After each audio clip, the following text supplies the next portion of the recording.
Assalamualaikum warahmatullahi wabarakatuh. Hai, halo semuanya. Balik lagi sama saya, Abelta Fetri Regita Yudi Pramesti dengan nomor NPM 019 kelas 4A Program Studi Pendidikan Guru Sekolah Dasar dari Universitas Muhammadiyah Prinsewu. Di sini saya akan mengulas kembali materi yang telah disampaikan Bapak Arman minggu lalu mengenai apa saja kekurangan dan kelebihan dari media pembelajaran ICT di SD. Baik, seperti yang kita ketahui bahwasanya ada sangat banyak sekali jenis-jenis media yang bisa digunakan dalam proses pembelajaran. Dan beberapa di antaranya adalah media grafik, media audio, media video, multimedia, media simulasi, media permainan 3D printing, dan VR atau virtual reality. Jenis media yang akan dibahas pertama adalah media grafik. Media grafik adalah media visual yang menyajikan fakta, ide atau gagasan melalui penyajian kata-kata, kalimat, angka-angka, dan simbol atau gambar. Media grafik ini juga mempunyai kelebihan dan kekurangan. Kelebihan media grafik diantaranya adalah yang pertama, bermanfaat untuk mempelajari data-data kuantitatif dan hubungan-hubungan. Kelebihan yang kedua, media grafis memungkinkan kita dengan cepat mengadakan analisis, interpretasi, dan perbandingan antara data-data yang disajikan baik dalam hal ukuran, jumlah pertumbuhan, dan arah. Nah, yang ketiga ada penyajian dari data grafik itu lebih jelas, cepat, menarik, ringkas, dan logis. Kekurangan dari media grafik adalah yang pertama, media ini sulit dipahami karena berbentuk gambar sederhana. Yang kedua, membutuhkan keterampilan khusus dalam pembuatannya, terutama untuk grafis yang lebih kompleks. Yang ketiga, ada penyajian pesan hanya berupa simbol-simbol atau bentuk garis, batang, dan gambar. Kemudian yang kedua adalah media audio. Media audio adalah salah satu bentuk perantara atau pengantar non-cetak yang dapat digunakan untuk menyampaikan pesan dari pendidik dengan cara dimainkan atau diperdengarkan secara langsung sehingga peserta didik mampu menguasai kompetensi tertentu dari kegiatan pembelajaran yang dilakukan. Nah, selanjutnya keuntungan menggunakan media audio. Yang pertama, itu tersedia di mana-mana dan mudah digunakan. Yang kedua, media audio itu tidak mahal. Lalu yang ketiga, bisa direproduksi. Yang keempat, menyediakan pesan lisan untuk meningkatkan pembelajaran. Dan yang kelima, menyediakan informasi baru.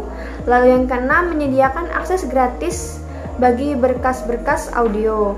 Yang ketujuh, ideal untuk mengajarkan bahasa asing.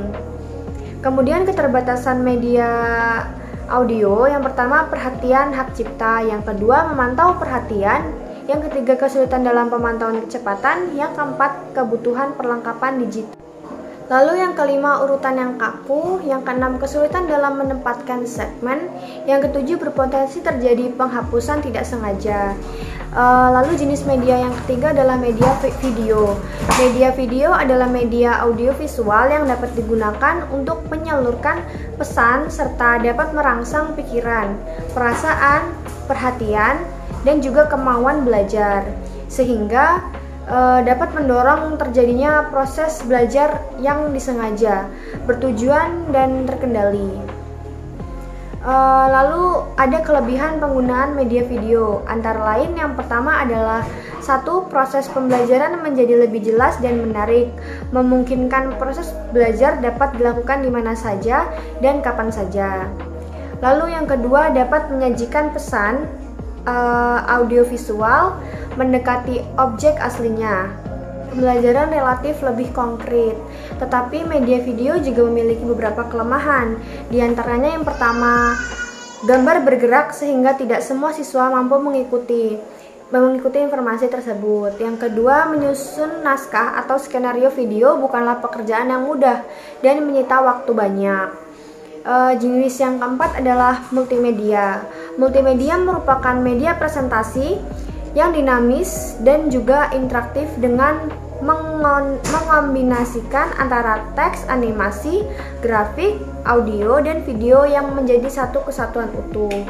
Pemanfaatan multimedia antara lain adalah sebagai multimedia pembelajaran interaktif atau MPI, e-learning, dan CD pembelajaran.